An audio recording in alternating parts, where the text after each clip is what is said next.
పురోచనుడు లక్క ఇంటూ పురోచనుడు అతడు ఆ నుంచి వెళ్ళి పంచపాండవులను లక్కింట్లో తోలి కాలబెడదామని చెప్పి అనుకుంటే కృష్ణుడు వేరే దారి ఉంటా 46 నుంచి వెళ్ళి అడవిలోకి తొవ్వా చేస్తారు లోపలికి వెళ్ళి ఆ అడవి లోపల ఈ భీముడు లక్ష్మణుడు సాధ్యవుడు వీళ్ళు 4-5 అన్నదమ్ములు అడవిలో చేరుతారు.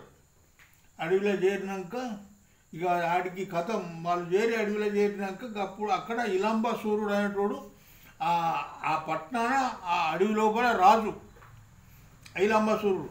ఆ ఇలంబాసూరుడు రాజుడైతే వాడు ఏమంటాడంటే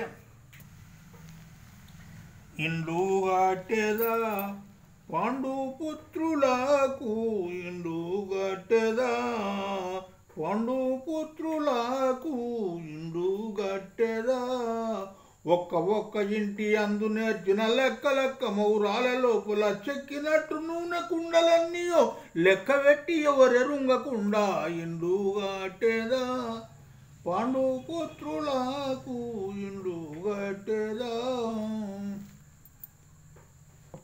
ఇల్లు పూర్తి అయిపోయింది. ఈ పురోచనుడు పోయి దుర్యోధనకు చెప్పాను ఇల్లు పూర్తి అయిపోయింది, ఇక పంచపాండవులను దోలుకోవచ్చు నువ్వు అని. ఇక పోండి మీరు బిల్డింగ్ వేరే కట్టించినా మీరు అందులో పోండి అని చెప్పి దుర్యోధన వీళ్ళని పంపి ఉంటాడు. ఈ పురోచనుడు ఈ లక్క ఇల్లు కట్టేటప్పుడే కృష్ణమహిమతోని ఆ ఇల్లు పక్క పొన్న 46 అడవులకు చేసి ఉంటుంది. ఆ 46 ఉంటే ఈ పాండవులు అడవిలో చేరుతారు. విన్నావా?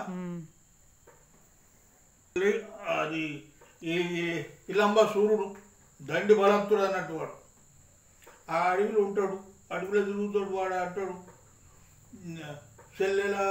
చెల్లె ఈడమ్మి ఉంటుంది. ఈ అడవిలో దిక్కుంటా పాడతాడు అన్నట్టు వీడు. ఒక్క శివుడు చెల్లెల